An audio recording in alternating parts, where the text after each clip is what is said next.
जिसको अक्षय नवमी भी कहते हैं। कब है? जम के बोलो जरा। कल। आज गोपाष्टमी है, कल आंवला नवमी है। और आप सबसे निवेदन करूंगा कि आंवला नवमी के दिन शाम के समय पर आंवले के वृक्ष के नीचे घी का दिया लगाकर कनक धारा स्तोत्र का पाठ अवश्य करें। नहीं आता हो तो मोबाइल पे उसको सुने, पर एक बार आंवला नवमी के दिन आंवले के वृक्ष के नीचे कनक धारा स्तोत्र का पाठ चाहे संस्कृत में चाहे हिंदी में करना चाहिए। उससे साल भर लक्ष्मी की कमी नहीं आती और आनंद का अनुभव करो। एक कितना सुंदर संवाद यहां पर लिखा हुआ है। देव उठनी एकादशी के दिन भगवान उठेंगे और देव उठनी एकादशी के दिन भगवान उठकर अपना कार्यभार भगवान शंकर जी से लेंगे। उससे पहले ऐसा नहीं है कि केवल देव उठनी एकादशी पर भगवान उठेंगे। आज जब आंवला नवमी का दिन आया और भगवान नारायण ने शयन करते करते अपनी करवट को थोड़ा सा बदला और बदलने के बाद भगवान की अर्ध निंद्रा हुई और नींद थोड़ी सी जागी और जागने पर लक्ष्मी जी उनके चरणों के पास में विराजी थी और विराजते से ही लक्ष्मी जी ने भगवान विष्णु जी से निवेदन करा, मेरे मन का एक संशय है, मैं आपसे कहना चाहती हूं।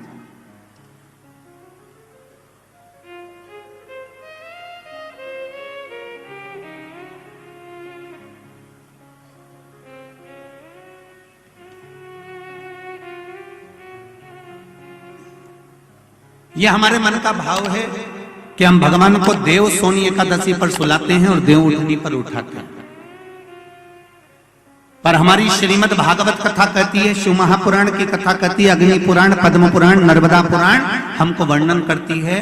एक क्षण की निंद्रा ब्रह्मा जी को आई थी और ब्रह्मा जी की झपकी एक क्षण की लगी थी और हाथ से वेद नीचे गिर गए थे। वेद नीचे गिरे, हयग्रीवा ने धारण कर लिए और चारों तरफ पानी पानी हो गया और पूरी पृथ्वी पानी में जल में मग्न होने लगी। जरा विचार करिएगा, एक क्षण की निंद्रा ब्रह्मा जी को आई और वेद हाथ से चले गए और पानी पानी हो गया। और हम कहते हैं कि देव सोनी एकादशी पर देवता सोते हैं और देव उठनी पर उठते हैं। अगर 4-6 महीने जम के अगर वो सो गया तो एक भी नहीं दिखेगा भीकण का।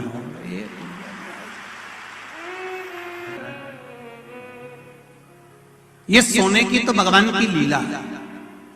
अगर सही तरीके से देखा जाए तो मेरा परमात्मा कभी नहीं सोता, वो तो हर पल हर घड़ी हर क्षण आपके लिए तत्पर बैठा रहता है। आपने आवाज लगाई और वो भागा। देव सोनी एकादशी पर भगवान सोए और देव उठनी एकादशी पर भगवान उठ रहे हैं। उससे पहले जो आंवला नवमी आई, इसको अक्षय नवमी कहा जाता है, इसको आनंद की नवमी कहा जाता है, भंडार भरने वाली नवमी कहा जाता है। उस दिन दिया गया, भरा गया, पुण्य समाप्त नहीं होता, इसलिए इसको अक्षय नवमी भी कहा जाता है। तो लक्ष्मी जी के मन में भाव उत्पन्न हो गया। लक्ष्मी जी ने कहा, प्रभु मेरे को पूछना है आपसे कुछ, मेरे मन का संशय मिटा दीजिए। तो भगवान ने पूछा, वो संशय कौन सा?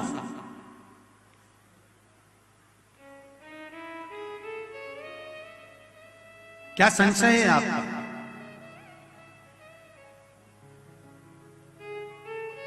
मेरा संशय केवल इतना सा है, क्या सोने से पहले आपने भगवान शंकर को पूरी सृष्टि का भार दिया था? क्या शंकर भगवान पूरी सृष्टि को सही से चला रहे हैं? आपको ज्ञात है? भगवान विष्णु बोले, हाँ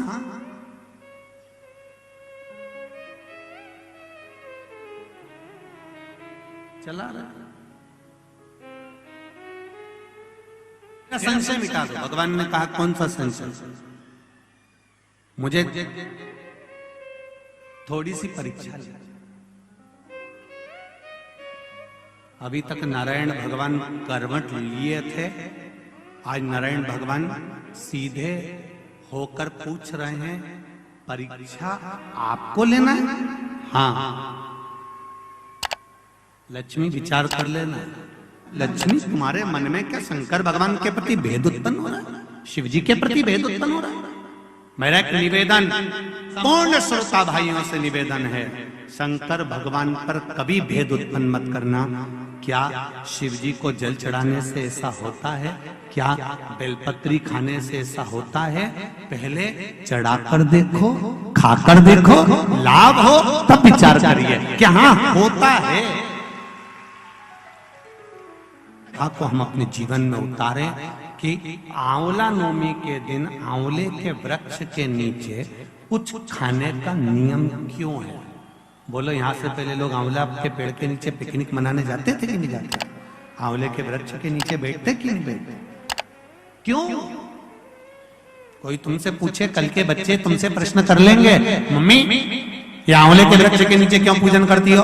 आंवले के पेड़ के नीचे क्यों जाती हो? आंवले के वृक्ष के नीचे पिकनिक मनाने क्यों जाना चाहिए? आंवले के वृक्ष के नीचे कुछ क्यों खाना चाहिए? आंवले के नीचे बैठकर दीप क्यों जलाना चाहिए? आज के बच्चे, जो विज्ञान का युग है, इस विज्ञान के युग के बच्चों को विज्ञान के साथ जोड़कर बताना पड़ेगा आपको कि आंवले के वृक्ष की महत्वता क्या है।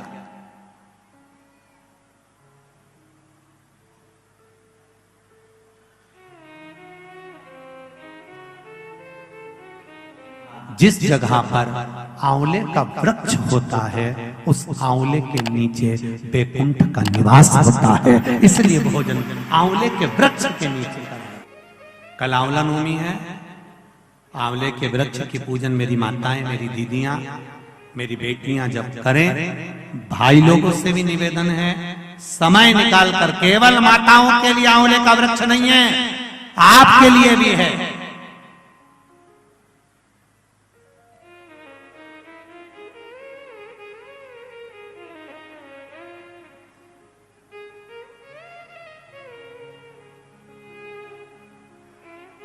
और मेरी माताओं से निवेदन, आंवले के वृक्ष के नीचे पूजन करने जाओ, रे पत्ती भी अगर पड़ी हुई है तो उसको भी थोड़ा सा उठा कर लिया ना।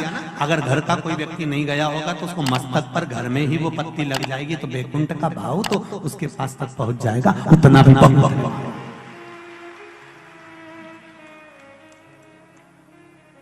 हमने मारवाड़ में देखा है कि आंवले के वृक्ष की पूजन करते समय माताएं आंवले की छाल का भी स्मरण करती है। अपनी चीटी उंगली अंगुष्ठ से मारवाड़ी माताएं उसको भी अपने पल्लू में लेकर आती है, दीप प्रज्वलन करती है, उसको अलमारी में लाल वस्त्र के अंतर्गत तिजोरी में रखती। क्यों? क्योंकि वो बैकुंठ का एक हिस्सा, बैकुंठ का एक भाव। ब्रह्मदेव करें आंवले के वृक्ष के नीचे शंकर भगवान भोजन कर लें तो बैकुंठ के भोजन का फल मिलता है। बैकुंठ के भोजन का फल, हाँ, लक्ष्मी जी ने उसी समय पर आंवले के वृक्ष के नीचे भोजन की व्यवस्था करी। शंकर भगवान भोजन करने के लिए बैठे, जैसे ही माता लक्ष्मी ने भोजन लगाया है, शंकर भगवान ने एक ग्रास भोजन को लिया, पाया और उठकर शंकर भगवान चले गए। थोड़ी देर बाद वापिस लौट कर आ गए, बैठ गए। पूछा महारानी ने, माता लक्ष्मी ने, मेरे शंभु, मेरे बाबा, मेरे भोलेनाथ, मेरे प्रभु कहाँ चले गए थे आप भोजन की थाली को छोड़कर? तब शिव जी कहते हैं, कोई 4 संत भूखे रह गए थे, उनको भोजन कराने चला गया था। लक्ष्मी जी ने कहा, आप सृष्टि के सही संचालन कर रहे हो, मैं जान गई आपको कि आप सृष्टि के सही संचालन करता हो। एक मन की अभिलाषा है, अगर आप पूरी कर दें तो। एक मन की अभिलाषा है, आप अगर पूरी कर दे तो। शिव जी ने पूछा, क्या? मेरा मन है, आप अगर ब्रह्म मुहूर्त में सुबह का समय भोजन ग्रहण कर रहे हैं तो शाम का भोजन भी मेरे ही इस बैकुंठ में श्रवण भोजन ग्रहण करें। शिव जी ने कहा, शाम को तो मैं पार्वती के साथ भ्रमण पर निकलता हूं, पर दोपहर के समय पर मैं आपके यहाँ भोजन करने फिर आऊंगा। अब की बार लक्ष्मी जी ने भोजन कराने बैठने से पहले माता लक्ष्मी ने 5 चींटियों को एक डब्बी में भरकर बंद कर दिया।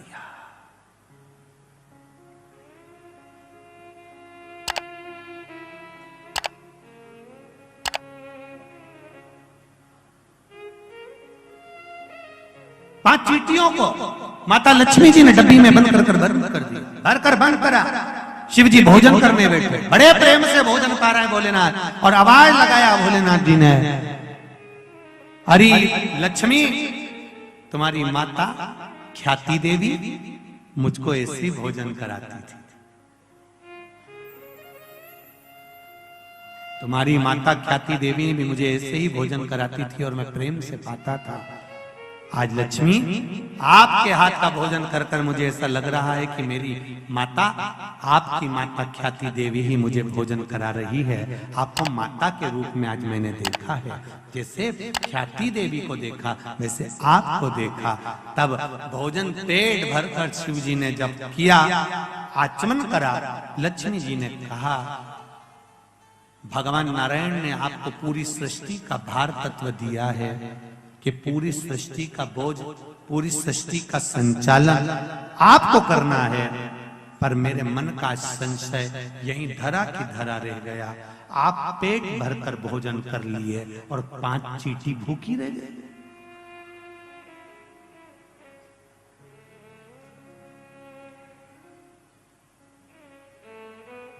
पांच चींटियां भूखी है।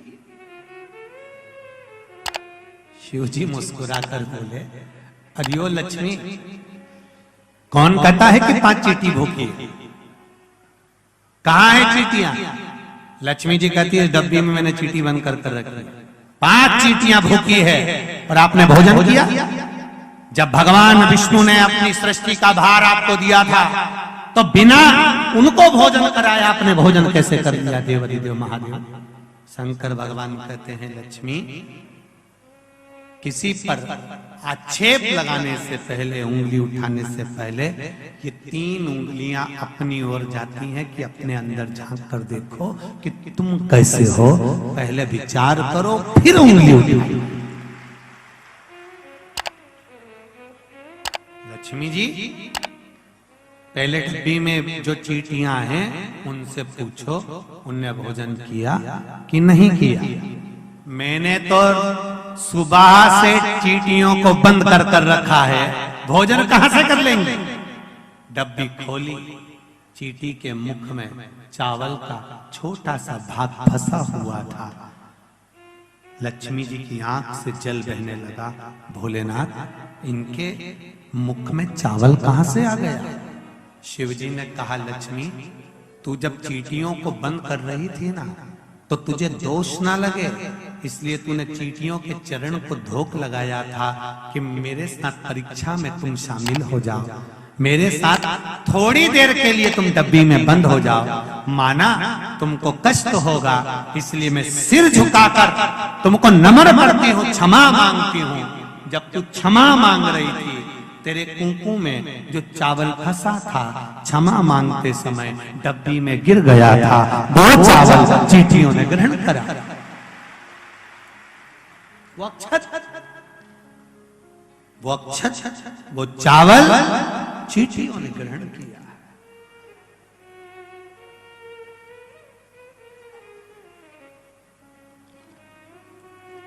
महाराज, वो चावल जो चींटियों ने ग्रहण किया,